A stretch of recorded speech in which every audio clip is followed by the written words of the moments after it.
Welcome to Mark Gibson's Humanized channel.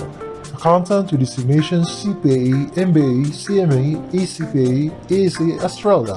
Enjoy learning! Good morning and welcome to your financial market class. Today we'll discuss about the shareholders equity.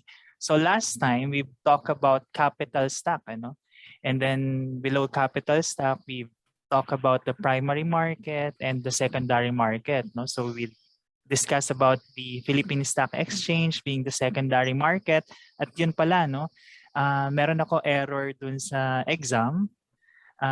Instead of PSE, I put in PSEI, and yet the answer was true, no? So one of you called my attention. So sabi ko, typo nga. Ang problem ko dun ay yung iba nakapagsagot na. No? So what I'm going to do is render that question is bonus. No? So wag kang mag-alala. Ayusin natin siya dun sa final rating. No? So ano yan, utang ko pa yan. No? So I'll do that within the day. Okay, so today we'll discuss about shareholders equity. I'm sure at this stage you're very much aware of your financial statement. So you have your balance sheet and your income statement, your statement of cash flow, and then part of your balance sheet, of course, is shareholders equity. And now that we're talking about capital stocks, it's also about time to talk about the retained earnings and then dividends. So we have different, of course, we have two types of stocks, namely your common stock or your ordinary share, and then the preferred stock. Later on, we'll discuss that and we'll compare one from the other. Also, we're going to talk about the different dividends. Okay, so what are the three forms of business organization? So number one, of course, we have the single proprietorship. Now that we're talking about the basically the ownership, so the capital or owner's equity is what we call it in under the single proprietorship. In partnership naman, we call it partner's capital or partner's equity. Now in corporation, we call the stake of the shareholders as shareholders equity or stockholders equity. So the discussion for today will revolve around the corporation or shareholders equity. So of course, as a review, a corporation is an artificial being created by operation of law, having the right of succession and powers, attributed and properties expressly authorized by law or incident to its existence. So it is a legal or juridical person with a personality separate and apart from the individual members or shareholders. So during our first session, we've introduced what are the disadvantages and advantages of creating a corporation. And one of the advantages is actually it's a separate and distinct from the owner. So meaning it has a separate identity of its own. So organization of corporation. So it is created by operation of law. In the Philippines, it is Republic Act number 11232 or the Revised Corporation Code. This will be covered in your corporation law. So under the business law class. Any person, partnership, association, or corporation simply or jointly with others, but not more than 15 in number, may organize a corporation. So class, in organizing a corporation, hindi naman required na individual person ka. You could be a partnership or association or corporation, and then collectively, they can create a corporation. But the requirement is it should not be more than 15 in number. That's the requirement upon incorporation. So wag kang mako-confuse doon kasi baka sabihin mo bakit after incorporation mas marami ng shareholders. No? So later on, we'll also discuss the differences between incorporators, corporators, members, and shareholders. No? Also, a corporation may be stock or non-stock corporations. No?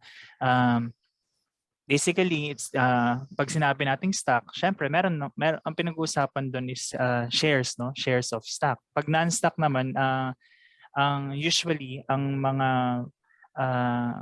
owners doon are called members, no? Okay, so contents of articles of incorporation. So basically, class, in order for you to organize or create a corporation, you have to submit articles of incorporation with the Securities and Exchange Commission. Pero ano ba talaga yung laman ng articles of incorporation? Of course, number one, the name of the corporation, the purpose for which it is formed, place of principal office, term of existence. Ito class, di ba? Sabi natin, for corporation is talagang ang existence niyan is perpetual, no? Pero ang nire-require dito is kung hindi mo ilalagay na existence is perpetual, ilagay mo kung ano lang yung talagang terms of existence, no? So kung halimbawa special corporation lang yan na say for example, meron lang kontrata, so sabihin natin na for 5 years, no? And then it will cease to exist after that. Next, we have the names, nationalities, and residence addresses of the incorporators. So, incorporators, basically, these are the people who organize the corporation. No? So, sila yung mga initial members or stockholders of the corporation. The number of directors, sabi, shall not be more than 15. Names, nationalities, and residence addresses of the persons who shall act as directors until election. So ito yung, syempre dahil nag-start ka pa lang, wala pang election of board of directors. So sila yung parang mga representative lang until such time that you have your general assembly meeting and elect your set of board of directors. No? If it be a stock corporation, the amount of authorized capital stock, par value, and number of shares into which it is divided. No? Basically, kasi di ba pag stock corporation ka, kailangan ma-identify mo ilan ba yung authorized capital stock. Ngayon, pag sinabi nating authorized capital stock, ito yung number of stocks, no, available to be issued. No? Sabihin natin 100,000 stocks yung authorized capital stock mo, yung 100,000 na yun yung pwede mong ibenta or i-issue, no? Either dun sa mga prospective shareholders. No? If it be a non-stock corporation, the amount of its capital, the names and nationalities and residences of contributors. No?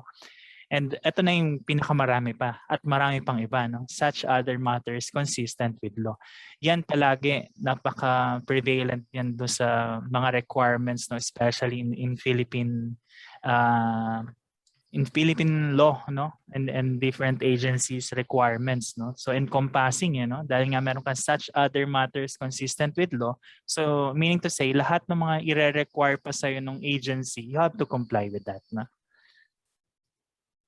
Okay, so certificate of incorporation and bylaws. So imagine class, meron ka ng articles of incorporation.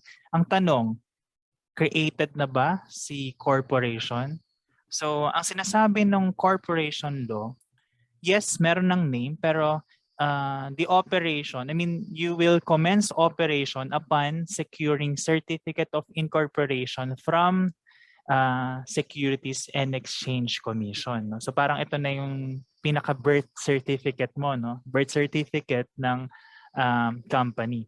Now, in order for the Securities and Exchange Commission to issue the certificate of incorporation, kailangan daw meron kang bylaws. So ano naman tong bylaws? No? So these are rules of action adopted by the corporation for its internal government and for the government of its offices, officers, shareholders, or members. No? So basically, pag sinabi natin bylaws, ito lang naman yung parang kung estudyante ka, meron ka student handbook. So simply bylaws is like your student handbook. No? So these are the rules and regulations in your case, the handbook within the school. So bylaws within the corporation. So yun lang naman yung class. Now, what are the components of corporations? No? So number one, we have corporators, those who compose the corporation. Incorporators are those corporators mentioned in the articles of incorporation as originally forming and composing the corporation. And then, of course, we have shareholders or stockholders, the owners of shares in a corporation. And members, ito naman yung corporators of a non-stock corporation. No? So, basically, class, pwede bang ang incorporator shareholder din? So the answer is yes, no? Kasi ang incorporator naman is the original. Parang sila yung bumuo, no? Sila yung nakalagay dun sa articles of incorporations as people or individuals who composed or created the corporation, no? So that's the only difference.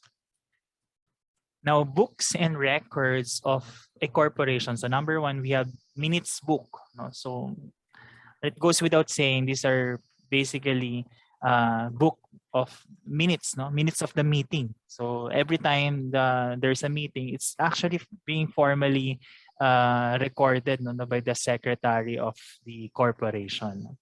Next, we have the stock and transfer book. This is a record of the names of shareholders, installment paid and unpaid, dates of payment and transfer. So next, we have book of accounts, no, represents the record of all business transactions. So dito tayo mga accountant, no. So when we say books of accounts, ito yung journal natin and ledger, no. So books of original entry, no. Next, we have subscription book or the book of printed blank subscription. Shareholders ledger, this is a subsidiary for the share capital issued reporting the number of shares issued to each shareholder. Next, we have the subscribers ledger. It is a subsidiary for the subscription receivable account reporting the individual subscription of the subscribers.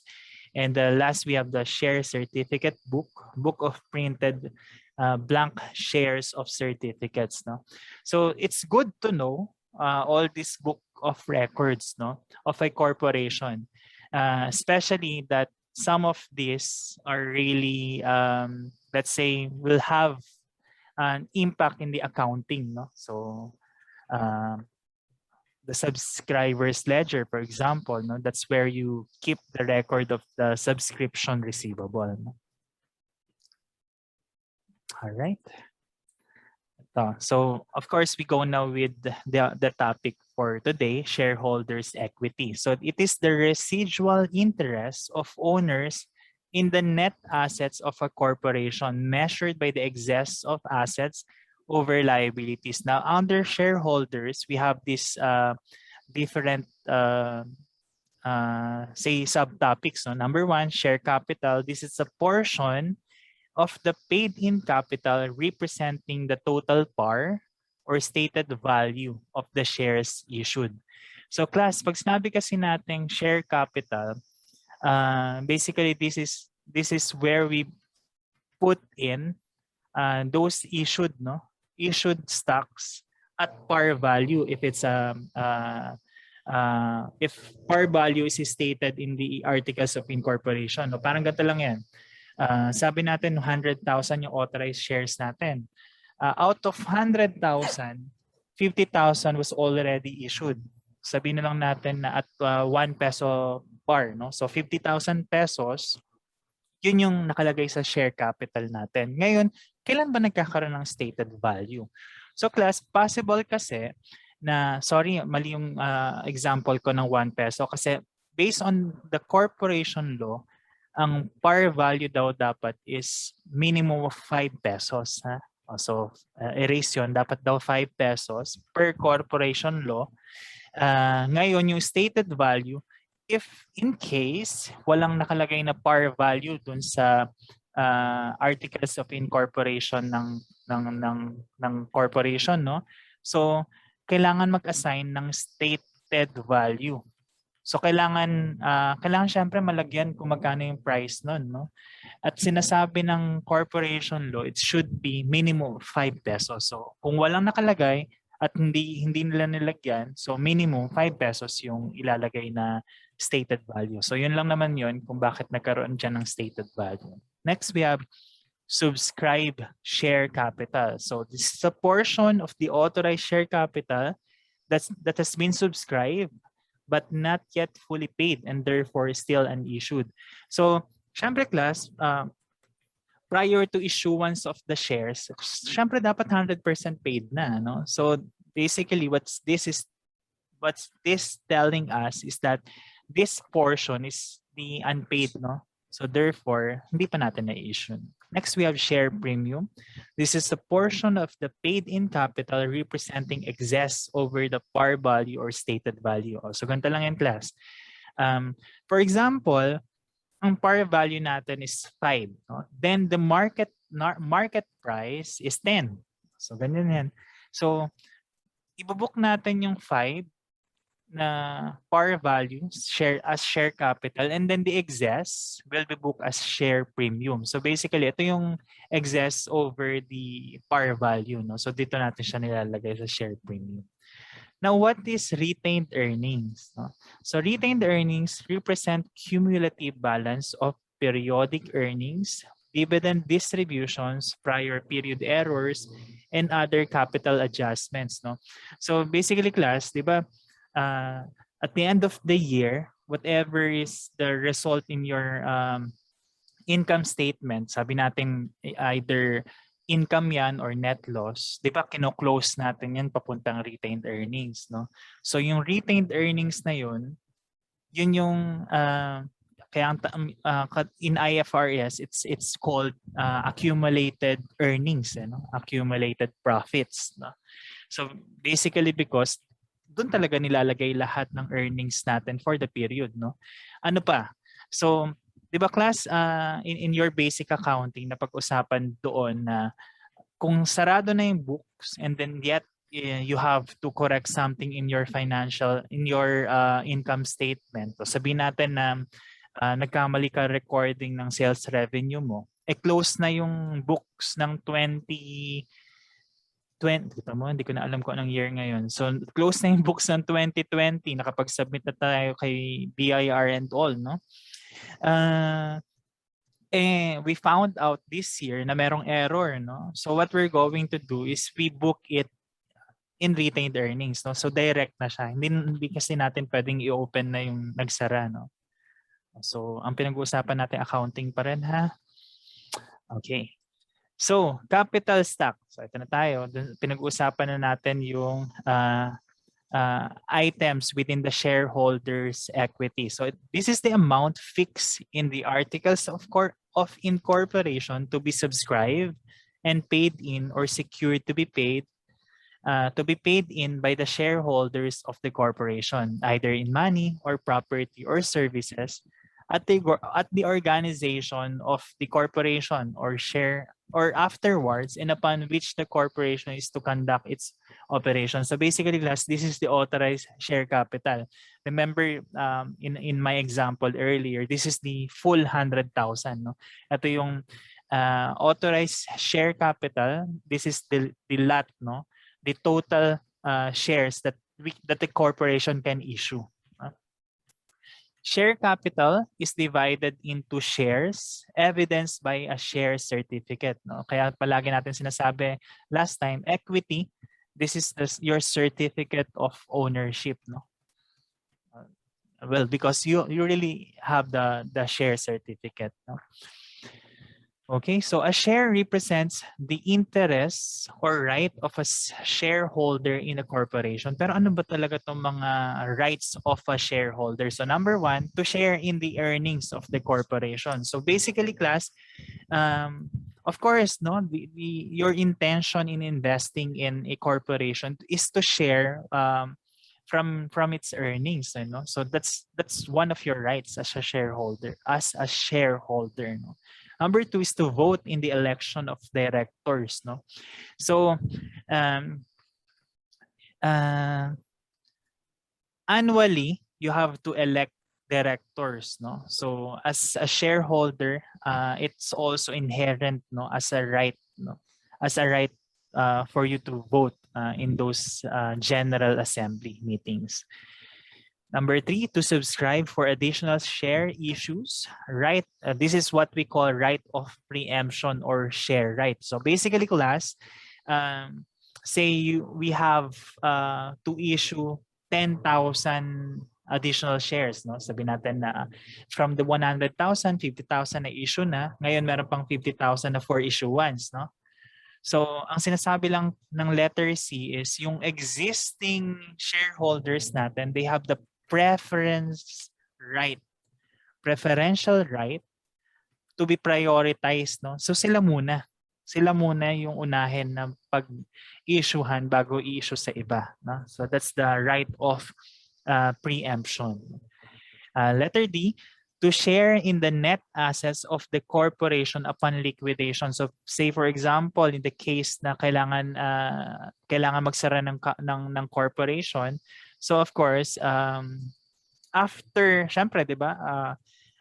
Incorporation, dahil nga separate and distinct yan, so ang liability ng corporation is limited lang within what's recorded in its book, no? So unahin muna lahat ng mga outside creditors, after which yun na. Doon na ngayon magkakaroon ng share si stockholder, no? So basically these are the 4 rights of a shareholder in a corporation. Okay, so now we go to the different types of share capital. So meron lang naman tayong dalawa. So una, ordinary share or common share. So ordinary shareholders have the same rights and privileges, no? So they enjoy no preference over each other, meaning pantay-pantay lang. They have no fixed or specific return on investment kasi it's dependent on the operations of the entity. So meaning kung lost tayo this year, so what do you expect? 'Di ba? So yun ang sinasabi ng ordinary shareholders. Kung lost tayo ngayon, wala kang ma-receive na dividends, no?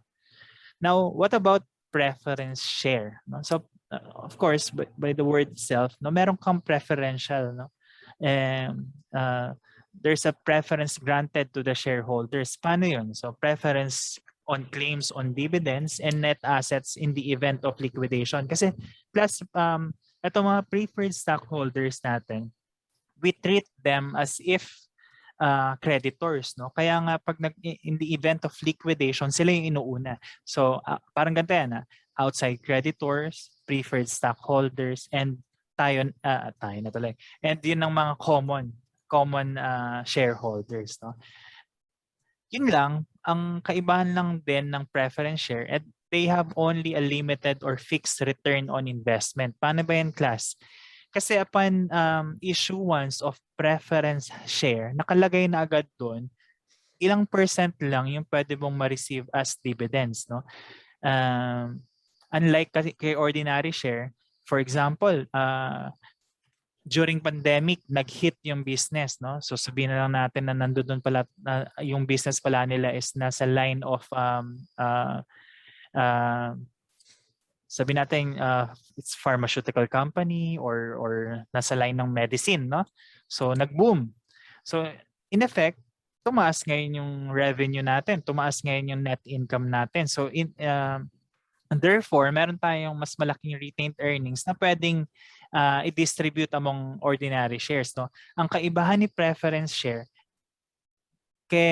gaano kalaki yung kinita ni company this year, kung ano lang yung naka-state na return niya. So sabihin natin kung 10% lang yun, hanggang 10% ka lang, no?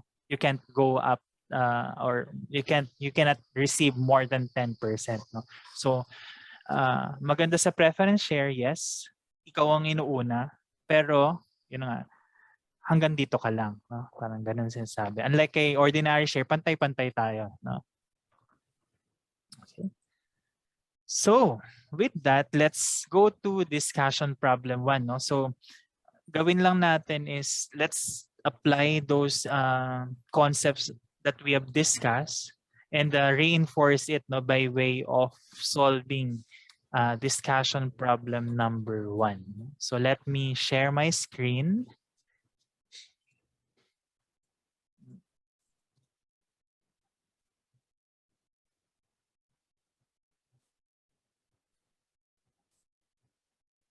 Okay.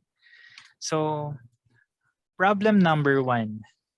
At the beginning of the current year, Piolo Company issued 10,000 ordinary shares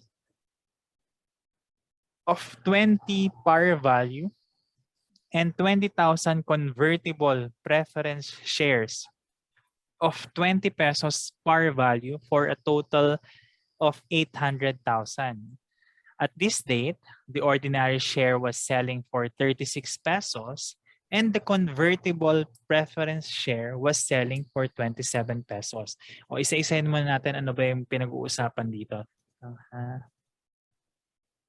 So, bali ang sinasabi lang dito class, meron tayong total proceeds of 800,000. Ito yung total na pinagbentahan natin no upon issuing 10,000 ordinary shares and preference shares no. Pero ang problema natin class, 800,000 that's in total. Pero paano ba natin siya i-allocate between ordinary shares and preference shares no? So also given yung selling price, meaning ito yung market price or market value ng shares, ng ordinary shares and preference shares currently. No? So what are the requirements? Number 1, what amount of the proceeds should be allocated to the preference share? Ayun na nga. Number 2, ordinary shares. And then number 3, pag-usapan natin yung share premium. Diba kanina, we've introduced what a share premium is. No? Sabi natin, share premium is just the difference between the market price and the par value. No? So, di ba, ang example pa nga natin kanina, ang par value natin is 10 pesos.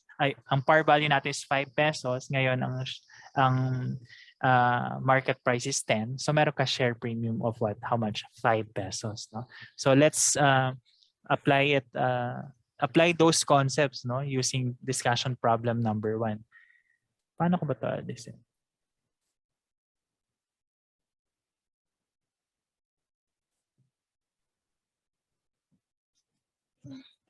Okay, so ano muna yung mga given no? So proceeds sabi 800,000 given naman 'yan.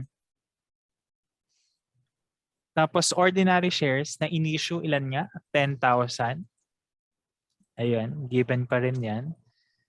And then preference shares, ilan ang in-issue? 20,000. Ayan, given pa rin naman. So nilagay lang muna natin lahat ng given.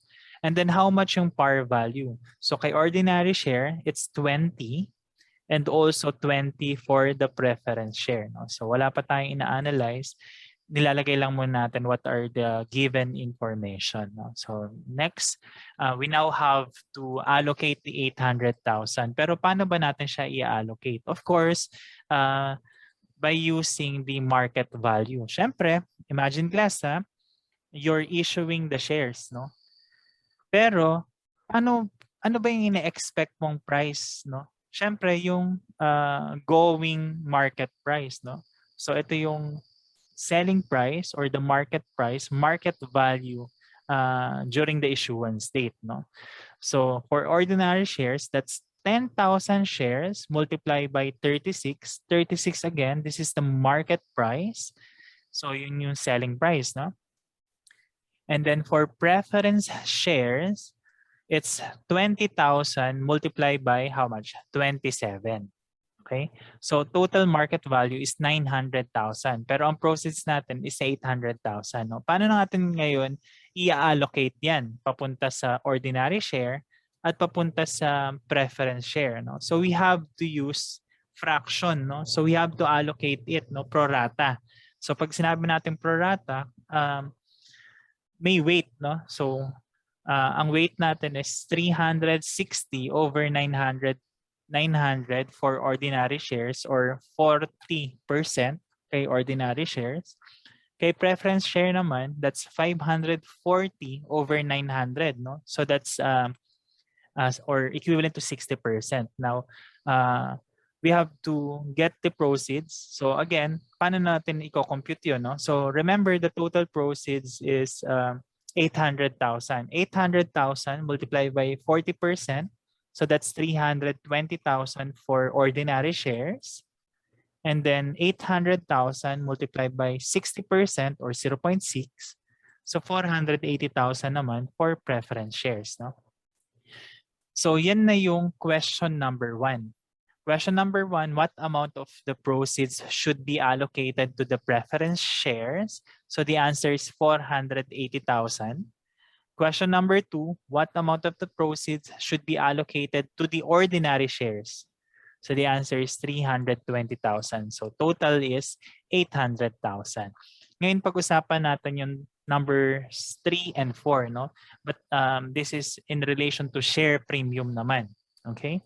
So gawin natin siguro bago natin i-analyze tong entry, magkano ba yung calculation ng share premium, no? Sabi natin, kailangan mo lang namang kunin yung difference between the market price. So in this case, ito na yung proceeds natin versus the par value. So magkano nga yung par value nito?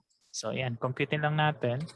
10,000 multiplied by 20. So that's 200,000 for ordinary share. And then sa preference share naman natin, 20,000 multiplied by 20. So that's 400,000 pesos, no? So class, meron ka 200 kay ordinary shares, meron ka 400 kay preference shares. Pero magkano ba yung na-receive mo? 'Di ba? So kay ordinary shares, meron kang na-receive na 320. At kay preference shares naman, meron kang na-receive na 480. Now, yung difference ng dalawa, that will comprise your share premium, no? So that's 120,000 for ordinary share. So that's 320,000 less 200,000, no? And then for share premium, so that's 480,000. Remember, this is the proceeds, no? Less 400,000. Ito yung total share capital, no, for preference shares, no? So basically, this will be your entry, no? So debit cash of 800,000, ito yung na-receive natin, no, from issuance of those ordinary and preference shares, no? And of course, this is the ordinary share at par value. So wag kakalimutan, whenever we are recording share capital, it should always be stated at par value, no? And also the preference share, no? Now the share premium, once again, this is just the difference, no, between the proceeds. In this case kasi na iba yung market price, no? Hindi natin pwedeng gamitin to kasi the market price is higher than the proceeds, no? Market price is 900,000, possible kasi na nagkaroon ng negotiation in between. So instead of paying 900,000, they agreed at 800,000, no? So that's the proceeds, no? Okay, so that's problem number 1.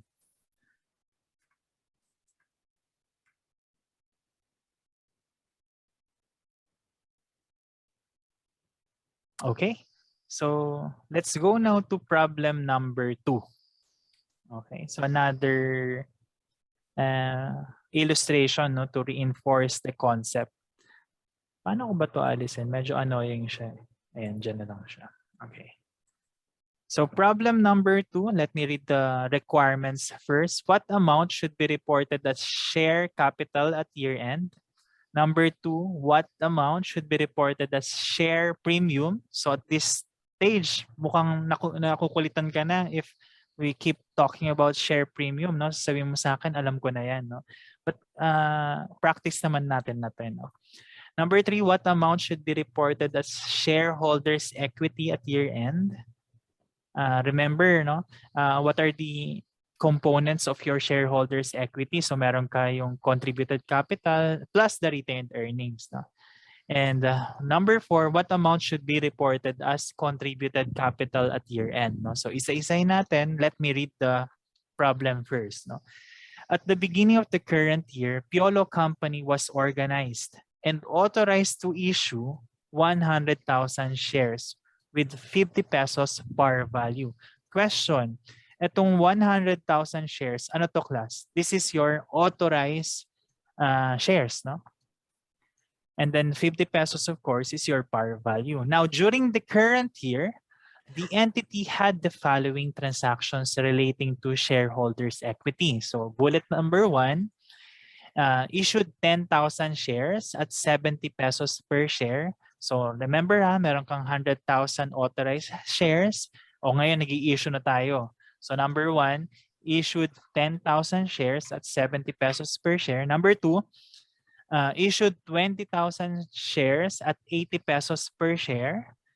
And of course, there's a reported net income of 1 million pesos. Mapapasabi mo sana all, no? Year 1 of operation, and yet they have already reported net income. But like I said, wag makikipagtalo sa problem, no? Kasi we have to compute it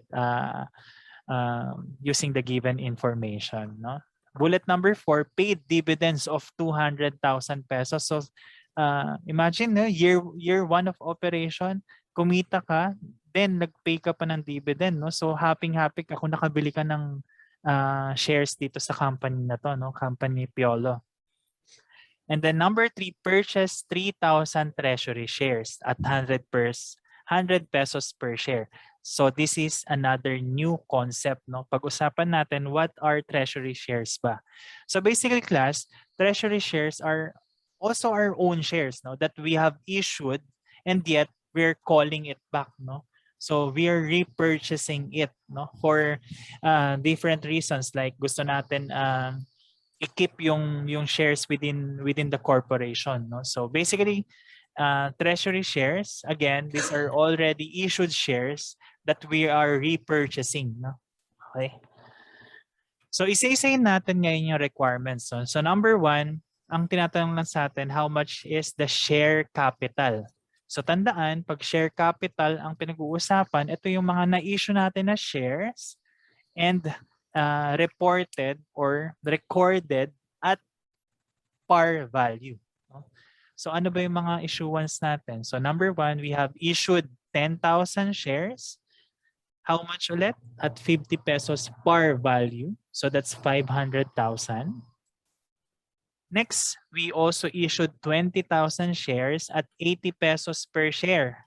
Pero dahil ang pinag-uusapan natin share capital, at alam mo na pag share capital, we have to record it at par value. So sabihin mo sa kanya, relax ka lang, later pag-usapan natin yung 80 pesos, no? So that's 20,000 multiplied by 50 pesos par. So that's 1 million. So the answer to requirement number 1 is 1.5 million. So that's the share capital. Ulitin natin, this is the amount of shares already issued, no? So yan yung share capital. So in the books, yan yung ordinary share, yan yung preference share, no? Ito pala, no, before I forget. Kung walang classification as to ordinary or preference, ordinary siya, no? So kung for example, hindi minention ni problem kung preference pa siya or ordinary siya, sinabi lang like in this case, hindi naman sinabi kung anong type of shares, no? Automatic, these are ordinary shares, no? Okay. Sige. Ngayon, number 2, what amount should be reported as share premium? O, sige, pag-usapan natin tong share premium. So in this case, class, binigay magkano yung market price, binigay kung magkano yung selling price, no? So meron tayo ulit na number of shares, 10,000 and 20,000. Ito yung in-issue, no?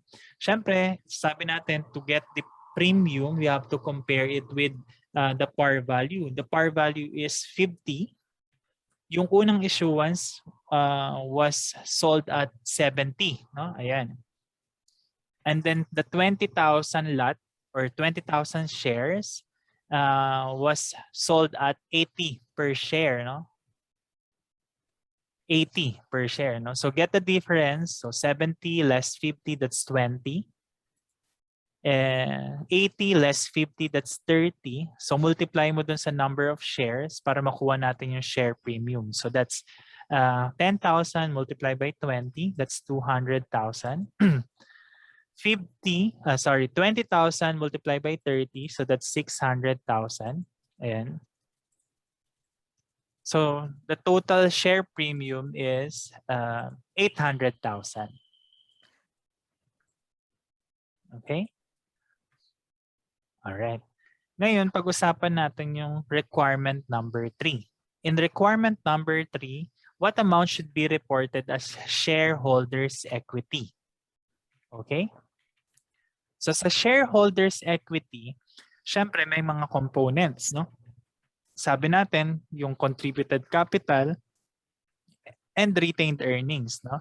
But in this case, there's also another element called treasury shares. But treasury shares, basically, it's a reduction of your total shareholders, no? Pero isa-isayin natin. First, pag-usapan muna natin yung retained earnings.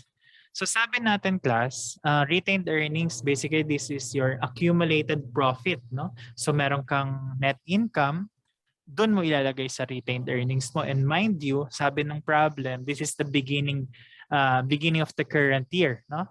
So meron kang net income of 1 million. Saan nga kinukuha ang dividends? From the retained earnings din, no? So kung meron kang net income of 1 million and nagbayad ka ng 200,000 pesos dividends, then your total retained earnings would be 800,000 pesos. Okay?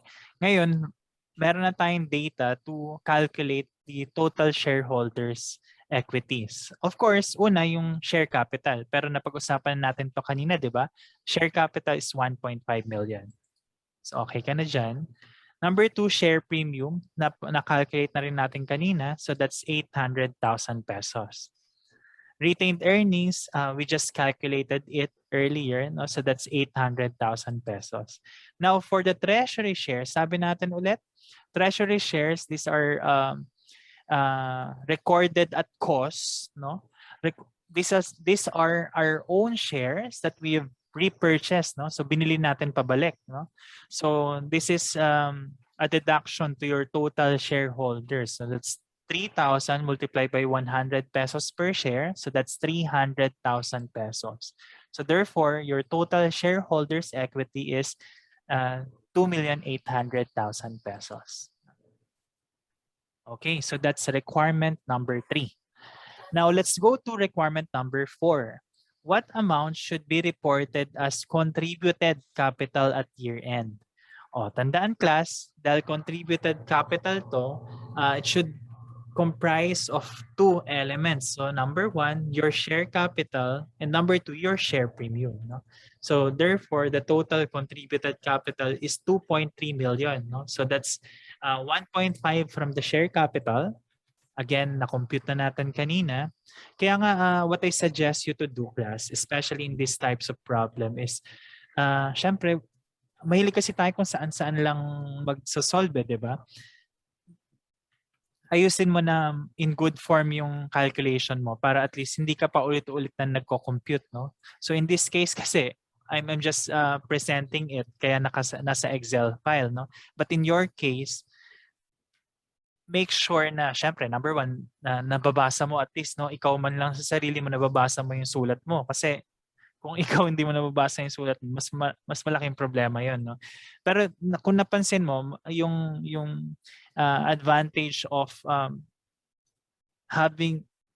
putting your calculations in good form, hindi naman yung kailangan pantay-pantay pa or kailangan maayos yung indent ng mga figures. Ang sinasabi ko lang is para at least hindi ka na uulit ng computation. Kasi imagine, no, number 4, the requirement number 4 is just contributed capital. Alam mo na ang contributed capital is composed of the share capital and share premium. No? So kung maayos yung calculation mo, pipick upin mo lang yung number dun sa nauna mong mga calculation sa taas. No? So again, share capital is 1.5 million. Na-compute natin kanina. And the share premium is 800,000 pesos. No? So for a total of 2.3 million. So that's the answer to requirement number 4. No? Now, let's go to, okay, so there's another problem, no, on discussion problem number 3, again, to reinforce the concept. No? So let's solve discussion problem number 3. Okay, so what are the requirements? So number 1, what is the number of outstanding shares on December 31, 2020? Ano ba ibig muna sabihin ng outstanding shares? So pag sinabi natin outstanding shares, these are shares already issued. So kung nabalikan natin yung example ko kanina, 100,000 shares, 50,000 na issued. Therefore, that 50,000, that's the number of outstanding shares. No? Okay. Number 2, what is the number of outstanding shares on December 31, 2019? Number 3, how many shares were issued during 2020? So tinatanong lang, ilan daw ba yung na-issue in 2020? Number 4, what was the average price of additional shares issued in 2020? So basically, in number 4, we're being asked to compute the market price or the selling price. No? Okay, so isa-isahin natin siya, but let me read the problem first. No? So, Piolo Company provided the following information from a comparative statement of financial position. No? Basically, financial position is your balance sheet. And then a comparative statement is actually just presenting you the current year and the previous year, no? Yung succeeding year, no? Succeeding or yung prior year natin. No? So in this case, we have the statements as of December 31, 2020 and December 31, 2019. Kasi class, kung nakakita ka na ng FS na sinasubmit sa mga government agencies, no, they always require a comparative statement para nakikita yung trend. No? Tumaas ba to? Alam mo yun, mas mabilis na lang nakikita, especially during audit, no, of the BIR. Okay, so share capital 5 pesos par, 7.5 million, and then 4.5 million in 2020 and 2019 respectively. So we have also share premium of 52 million and 40 million, retained earnings 19.5 and 15.5. Now, treasury shares at cost, 600,000 shares on December 31, 2020, and 400,000 shares on December 31, 2019, no? So amounting to 7 million and 5 million for 2020 and 2019 respectively. Isa-isahin ngayon natin. So number 1, what is the number of outstanding shares on December 31, 2020? Oh, sige. So pag-usapan muna natin, magkano ba yung shares issued? Kasi 'di ba class, ito this represent total shares issued at par value. So kunin lang natin, ilan ba yung share involved in this 7,000 in this 7,500,000, no? So how to do that? So you have to divide 7,500,000 divide by 5 pesos par, no? So you'll get 1,500,000 shares. So meron ka ng shares issued, but then you have treasury shares, no? And you have to deduct it from the total shares issued kasi nga you're purchasing it back, no? So again, treasury shares, these are shares already issued. And now you're repurchasing it, but you're not canceling it yet. Kaya siya treasury shares, no? So we have to deduct it from the total shares issued. Treasury shares, ilan nga yung shares na nirepurchase nung 2020? So that's 600,000 shares. No? So, ayun. So therefore, the shares outstanding as of December 31, 2020 is 900,000 900,000 shares. So total of 900,000 shares. Sige. Let's go now to requirement number 2. So it's the same pero 2019 naman. So we have 4.5 million share capital in December 2019. Kunin lang natin yung equivalent shares, no? Shares outstanding. So that's 4.5 million divided by 5. So that's 900,000 shares. Less, of course, the treasury shares of 400,000. So get the sum. So we have 500,000 shares outstanding as of December 31, 2019. Okay. So number 3, how many shares were issued? No? So imagine class ha, etong 7.5 million, this is cumulative ha. Kasi tandaan mo, I'm sure you know this already, pero for the sake of discussion, pag-usapan natin, di ba? Ang balance sheet accounts are real accounts, no? Pag sinabi natin real accounts, it accumulate, no? So meaning, all the balances from previous years are being accumulated to current year, no? So meaning to say, this 7.5 million here, share capital as of December 31, 2020, this already includes the 4.5 million from 2019. Tama? O tama. Kasi 'di ba, balance sheet 'yan, no? Imagine 'di ba pag magre-report tayo ng balance sheet natin, you have your beginning balance. So that's 4.5 million. Ending mo is 7.5 million. Ano ngayon yung movement, no? So basically, in number 3, yun yung tinatanong, how many shares were issued? So meaning, ilan ba yung nag-move na shares, no? Yung movement na na-record natin in the share capital, no? So again, we have the shares issued in 2020, how much? 1.5 million. And then, ilan ba yung na-issue naman nung 2019? So, 900,000. So, ilan ang movement? So, 600,000. Kinuha ko lang yung difference ng dalawa. So, 1.5 million less 900,000. Pero again, class ha, huwag ka lang malilito kasi nga we're talking of balance sheet accounts. So, nag-accumulate siya. So, meaning itong 4.5 is also part of the 7.5 million in 2020. So the answer to requirement number 3 is 600,000. This is the number of shares issued in 2020. Okay, so number 4, what was the average price of additional shares issued? No? So nag-issue tayo ng 600,000 pero magkano nga ba? Yun lang naman yung tinatanong dito. No? Okay, so in that case, we have to consider the share premium, no, and the share capital. So, una, kunin lang natin ano ba yung in-increase, no? So we have share capital of 7.5 and then 4.5 in 2019. So we have an increase of 3 million. Okay.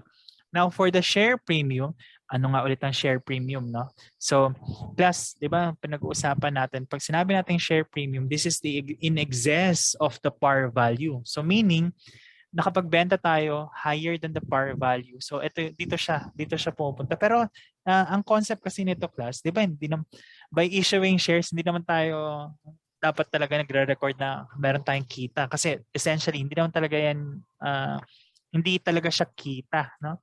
But yet in reality, itong share premium, ito yung pinaka gain natin out of selling higher than the par value, no? So let's treat it that way, no? Para at least mas mabilis lang siyang maalala, no? But again, tandaan na this is really really not gain per se, no? Para lang mas mabilis mo maintindihan kung saan nilalagay ang share premium. Kasi nga remember, in recording your share capital, it should always be reported at par value, no? So yun yung palagi mong tatandaan. Okay? So we have 12 million increase in the share premium, no? So therefore, the total issue price, meaning ito yung total na pinagbentahan, no, is 15 million. So yung total lang naman ng increase ng share capital and share premium, no? So divided by the number of shares issued. No? So 600,000. So the total average issue price is 25. Okay, so that's requirement number 4. Sige. Okay, so we go now to share split. So share split, basically we have 2 types. Number 1 is split up. So this is a transaction whereby the original shares are called in for cancellation and replaced by a larger number accompanied by a reduction in the par value or stated value. So kung babasahin mo yung definition, it's very technical, no? But essentially, ang sinasabi lang naman nito, remember yung example natin kanina, 100,000 shares at 5 pesos par value. So, with split up, ang ginagawa lang naman is ini-increase yung 100,000 shares, but at the same time, kinakat yung par value. So, therefore, the total share capital will remain the same. So, paano yon? So, for example, ni-split up yung 100,000 shares natin. Ginawang 500,000 na lang. No? So, dapat the same pa rin yung magiging result ng share capital mo kasi yung par value needs to be will need to be reduced, no? So this action is prompted mainly by a desire to increase the number of outstanding shares for the purpose of effecting a reduction in unit market price. Now, ano naman yung split down? So basically, this is the reverse of split up, no? It is a transaction whereby the original numbers are canceled and replaced by a smaller number accompanied by an increase in the par value. So example natin kanina 100,000, in split down naman, babawasan yon, but at the same time, kailangan itaas yung par value just to make sure that the total share capital will remain the same, no? So yung value ng share capital. No? So to further illustrate this, let's bakit tayo mag-move? Let's have discussion problem number 4. No? So let me read the requirements first. Number 1, what is the balance of the share premium after the share split effected? And number 2, what is the balance of the retained earnings after the share split effected? No? The shareholders of Piolo Company approve a 2-for-1 share split and an increase shares. So ito, from 100,000 shares with 20 par value to 200,000 shares with 10 pesos par value. So anong ginawa dito? Split up class, no? So from 100,000, ginawa lang 200,000. But at the same time, ni-reduce nila yung par value. So from 20, ginawa lang 10, no? So essentially, walang nagbago sa total share capital. The total share capital remains the same, no? Remains at 1 million pesos. So the shareholders equity account immediately before the split shares where number 1, share capital 1 million, share premium of 150,000, and then retained earnings of 1.35 million. So parang ito mabilis nang ma-figure out, no? Dahil sabi natin in split up or split down, essentially nare-restructure yung number of shares, nare-restructure yung yung amount of par value, but in essence, the balances remain the same, no? So therefore, the balance of the share premium after the share split effected was it's still 150,000, no? So walang nagbago.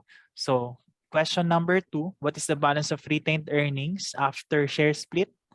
So the answer is 1,350,000. So again, class, in split up or in split down or in share split, no, there's a restructure in terms of the number of shares and the par value, but the values of the share capital remain the same. No? So that's discussion problem number 4. Okay, so we go now to retained earnings. So retained earnings, kanina na pag-usapan na rin natin. No? So basically, these are cumulative balance of the following. So number one, net income or loss. Siyempre, dividend distributions, prior period errors, changes in accounting policy, reclassification of other comprehensive income, and other capital adjustments. No? So we've also discussed that earlier. No? So what are the kinds of retained earnings? So in our books, we classify retained earnings as to number one, unappropriated retained earnings and appropriated retained earnings. So basically unappropriated, so these are the portion which is free and can be declared as dividends. So therefore, yung appropriated, ito naman yung restricted. No? So paano ba yan?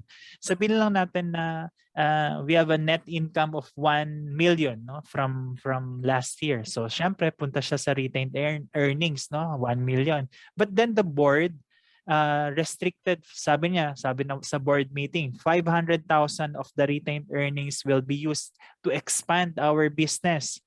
So therefore, the 500,000 will go to appropriated retained earnings, and the other 500,000 dun lang pwede magkaroon ng dividend declaration. No? So yun lang naman ang difference ng dalawa. Pag sinabing unappropriated, ito yung walang ibang use. So pwede siyang ma-declare as dividends. Okay, so dahil napag-uusapan na rin naman natin ang dividends, so what are dividends? So these are distributions of earnings or capital to the shareholders in proportion to their shareholdings. No? So dividends are classified into two, namely dividends out of earnings and dividends out of capital. No? So pag sinabi naman natin dividends out of earnings, so ito yung from net income. No? So net income, sinara papunta retained earnings. Dividends out of capital, though really not practice here, but basically this is to increase, no, yung value of your capital. Okay, so what are the 3 dates essential to accounting? Of course, while we know that the dividends, no, basically ito yung return on investment, no, and on investment in stocks, no. Pero ano nga ba yung mga essential dates as an accountant that we have to be aware of? No? So number one, we have date of declaration. So ito yung basically nag-meet ang board of directors and they authorize payment of dividends to shareholders. Ang tanong, do we already have accounting entry at the date of declaration? The answer is yes, no? Kasi at this stage, ino-authorize na or pinoproject mo na how much will be the dividend payable, no? So letter B, date of record, date on which the stock and transfer book of the corporation will be closed for registration. So basically class, ito lang naman yan, no?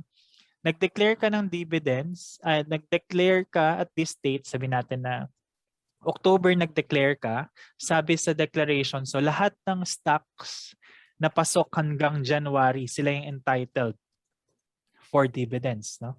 So lahat daw ng mabibili or na-issue until January of next year, sila yung entitled to dividends. No? So that's the date of record. Now, the date of record, we don't have any journal entries. No? So ano lang yan, part ng minutes. No? Letter C, date of payment. Of course, ito na yung kung kailan nababayaran yung dividend liability. No? Okay, so discussion problem number 5. No? So the board of directors at their meeting on December 31, 2020 declared a dividend of 5 pesos per share payable March 31, 2021 to shareholders of record on January 31, 2021. Identify the essential dates. So sabi natin, date of declaration, kailan? December 31, 2020. Date of records, ayun, sabi January 31, 2021. Now, kailan naman yung dividend payment? Ayun, sabi payable on March 31, 2021. So those are the essential dates in dividend around dividends, no? All right. Dividends out of earnings. So there are usually these are usually in the form of the following. So cash dividends. So alam mo na, dahil cash dividends, so it implies distribution of cash. Property dividends, dividends in kind. No? So for example, the company owns investment stake with another company. They can issue that as dividends. No? Next, we have liability dividends in the form of bond or scrip. Basically, class, scrip is kind of like scrip is kind of like notes payable, no? So alam mo naman kung ano na yung bonds, no? Even bonds or scrip can be used, no? Can be issued as dividends, no? And the number 4, ito, share dividends or bonus issue, distribution of earnings of the entity in the form of the entity's own shares, no? So we call this stock dividends, no? So for our topic for today, we'll deal more on cash dividends and share dividends. No, the other types, no, like property dividends and liability dividends, this will be covered in your financial accounting and reporting. No? Okay, with that, let's go to cash dividends. No?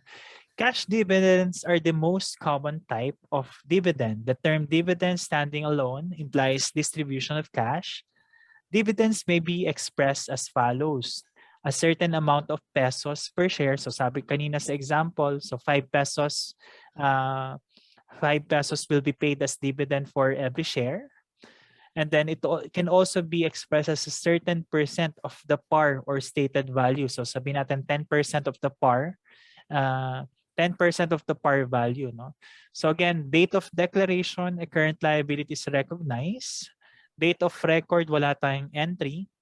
And then date of payment, of course, we now have to settle the current liability, no, that we posted. Okay, so to illustrate that, let's have discussion problem number 6. Identify the essential dates, and this time, let's prepare the relevant accounting entries. So the Board of Directors at their meeting on November 30, 2020 declared a dividend of 20 pesos per share, payable April 30, 2021, to shareholders of record on December 31, 2020.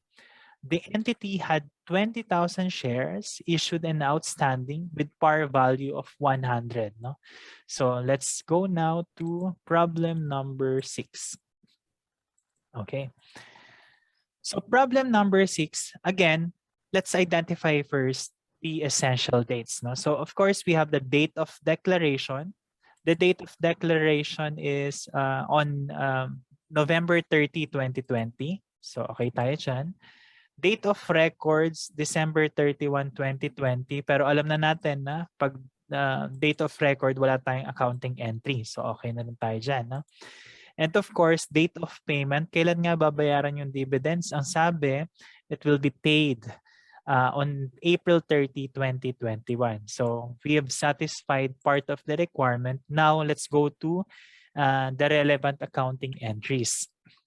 Okay, so number 1, of course, upon declaration, we have to recognize current liability. So sabi natin, it's a debit to retained earnings and a credit to dividends payable, no, for 400,000. Paano naman natin na-compute yung 400,000? Magkano nga yung ilan nga yung shares na na-issue? 20,000. Pero magkano ngayon yung dividend na ibabayad? 20 pesos. No? So that's 20,000 shares issued multiplied by the dividend amount. No? So that's 20 pesos per share. No? So that's 400,000 pesos. Okay?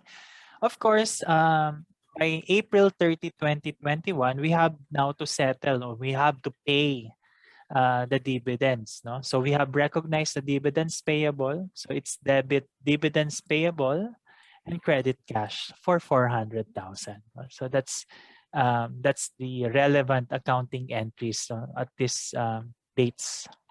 Okay. So that's problem number 6. Let's have another problem. Let's have another illustration. So let's have discussion problem number 7. So the requirements are, what total amount should be reported as retained earnings at year end? Number 2, what amount should be reported as unappropriated retained earnings at year end? No? So i-combine natin yung concept ng retained earnings plus the treasury shares. No? So let's do problem number 7. Okay, so in problem number 7, sabi nga natin, we have to combine two concepts. No? So number 1, retained earnings. So sabi natin, retained earnings, nandyan yung net income, nandyan yung dividends. No?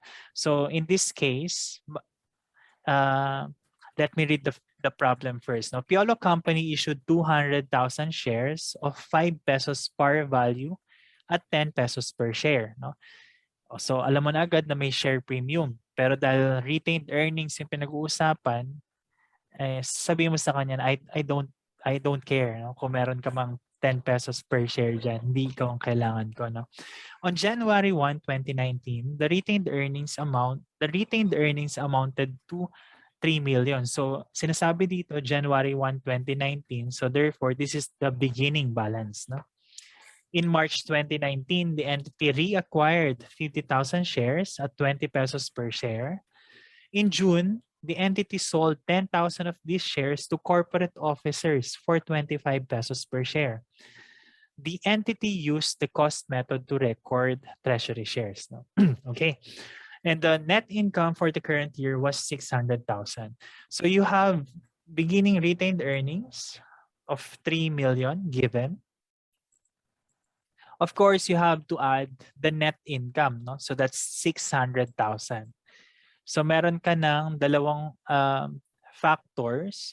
So you can now compute for your total retained earnings. So that's 3,600,000. Now, because you're being asked in number 2 for the unappropriated retained earnings, you have to consider treasury shares. No? So the treasury shares is actually a reduction to your total retained earnings, no, being appropriated. No? Pero magkano? So initially, the treasury shares was recorded at 50,000 multiplied by 20. But then it was 10,000 was sold. You know? So 50,000 minus 10,000 multiplied by 20. So yun pa rin gagamitin natin yung 20 na cost, no? Cost to reacquire. So that's 800,000. So therefore, the total unappropriated retained earnings is 2,800,000. So that's requirement number 2.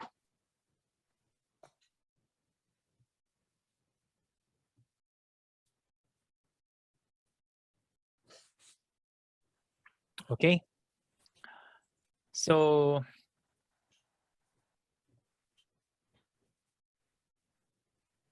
okay, so let's go now to stock dividends.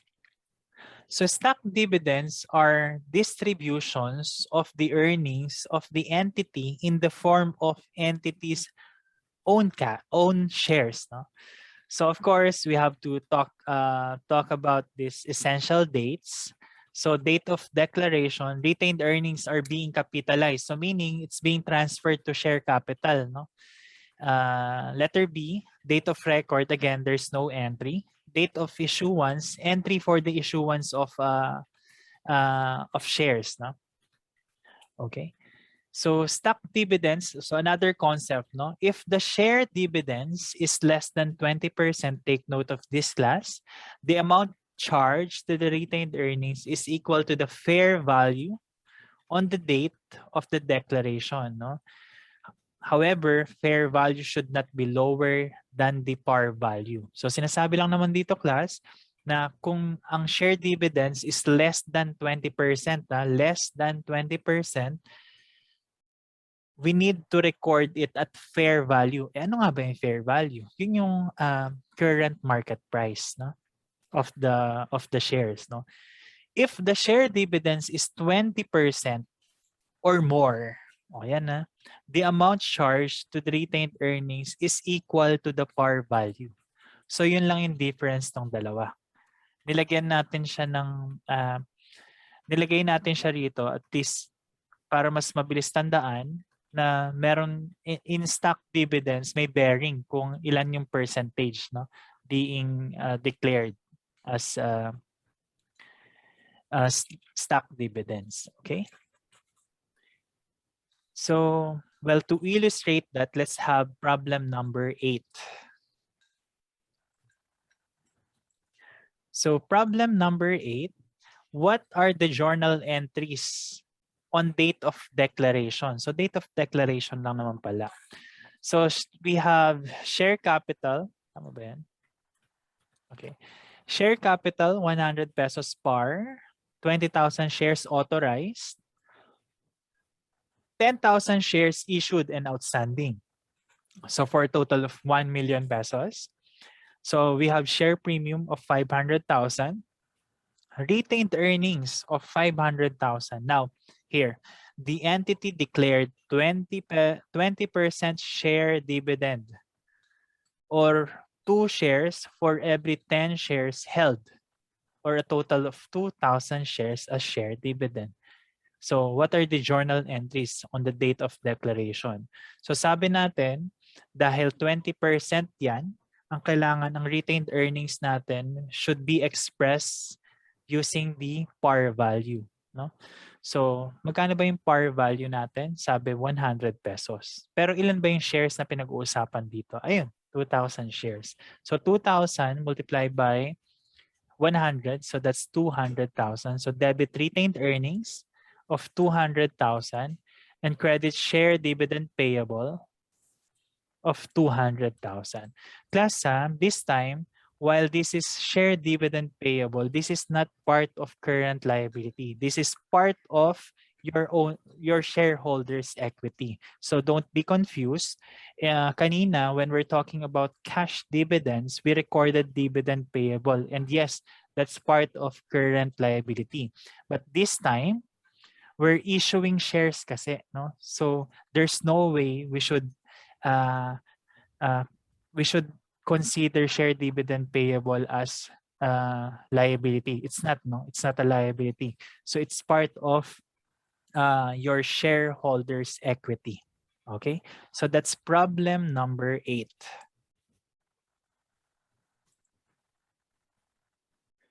So problem number 9 is another illustration. No? So just to compare, no, or illustrate the difference of the rule. No? So sabi natin, if it's 20% or more, we have to use par value to record the retained earnings. If it's less than 20%, we have to use the market value. So let's do problem number 9. So problem number 9. What are the journal entries on date of declaration and issuance? Share capital, 100 pesos par, 20,000 shares authorized, 10,000 shares issued and outstanding amounting to 1 million. We have the share premium of 500,000, retained earnings of 750,000. Ito na. A 10% share dividend is declared and the market value of the share is 150 pesos. So again, class, in this problem, sinasabi sa atin na less than 20% yung share dividend. No? In that case, we have to express it using the market value. So what are the entries at declaration at the date of declaration? So debit retained earnings, pero magkano? Of course, sabi natin, kailangan natin i-record it at market price. No? So therefore, that's 1,000 kasi nga 10%. No? So 10,000 shares multiplied by 10%. So that's 1,000 shares, no, in total. Multiplied by the market price of 150. So that's 150,000 pesos. Lagyan ko lang to para hindi nakakalito. Okay? Now, we now have to record the share dividend payable. Share dividend payable, of course, it's expressed in expressed at par value, no? So that's 100 pesos multiplied by 1,000 shares, no? So that's 100,000 pesos. And then of course, we have to record share premium. Again, it's the same concept, no? Share premium is the difference between the market price and the par value. So that's 50 pesos multiplied by 100 multiplied by 1,000 shares. So that's 50,000 shares, no? Okay, so upon date of issuance, so we now have to record the share capital, no? So that's share dividend payable debit and credit share capital, no? So basically we're now issuing the shares, no, to the shareholders, no, as those entitled to share dividends, no? So that's problem number 9. I hope at this stage the concept of the 20%, no, so 20% or more and less than 20%, sorry, 20% or more and yung 20% or less, no? Okay, so let's have another one, no? So share capital 100 pesos par, 20,000 shares authorized, and 10,000 shares issued and outstanding 1 million. But this time 50% share dividend is declared, no? And market value of the share is 150. So let's have problem number 10. Okay, so in this case, dahil nga it's more than 20%, sabi natin 20% or more, kailangan natin i-record at how much? Using the par value, no? So therefore, debit retained earnings of 500,000, paano na-compute? 10,000 shares issued multiplied by 50%. So that's 5,000 multiplied by the par value. How much is the par value? That's 100 pesos, no? So that's 500,000 pesos.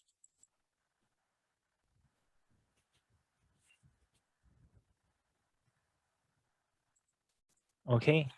So share dividend payable, sabi natin at par value din. So that's 500,000. So upon issuance, debit share dividend payable, parang isinasara na natin to, no? Of course, credit share capital na. In this case, we are now issuing the share dividends to the entitled shareholders.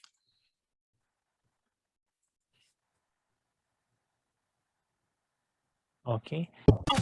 This has been your instructor, Mark Gibson. Thank you for learning with us. See you in our next discussion. Don't forget to like and subscribe. See ya!